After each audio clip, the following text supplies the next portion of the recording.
Na kaj vse lahko otroci naletijo na spletu? A. Neprimerne vsebine, B. Hejt komentarje, C. Prevare ali D. Vse od naštetega. Odgovor je D. Vse od naštetega. A1 je kot ponudnik telekomunikacijskih storitev prepoznal pomen izobraževanja otrok o skritih pasteh spleta. Zato je skupaj z Zavodom Varni internet oblikoval program Spletne brihte in ga brezplačno ponudil slovenskim osnovnim šolam. Vsebine o varni rabi interneta niso del rednega šolskega programa in otroci posledično nimajo zadostnega znanja ter samozavesti za življenje na spletu. Zato si je A1 zadal izziv, kako povezati osnovnošolce z vseh koncev Slovenije in jih izobraziti ter navdušiti na to temo, ki je v šolah pogosto zapostavljena. A1 je zasnoval vseslovenski spletni kviz o varni rabi interneta. Slovenske osnovnošolce pa je k sodelovanju pritegnil s prav posebno motivacijo.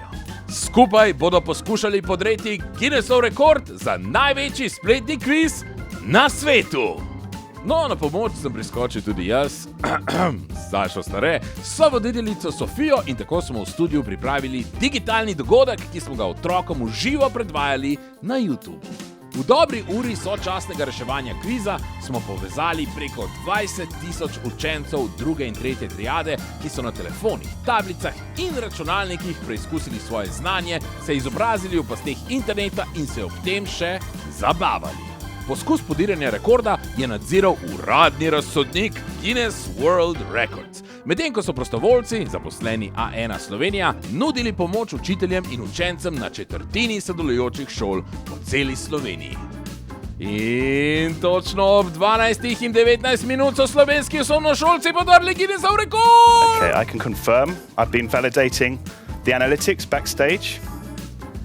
15,225 participants. 15,200 kok! Kar 15,225 otrok je odgovorilo na vsa vprašanja, kar je bil pogoj za osvojitev rekorda.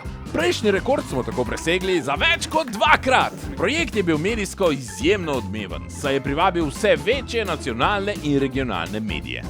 Močno pa je odmeval tudi na družbenih omrežjih. Vseslovenski kviz je z neverjetnim odzivom presegal vse zastavljene cilje in povezal slovenske osnovnošolce s skupnim ciljem bolj varne rabe interneta. A1 pa ima poleg nadaljnjega izobraževanja otrok že nov cilj. Prizadeval si bo, da država varno rabo interneta umesti v redni šolski učni načrt.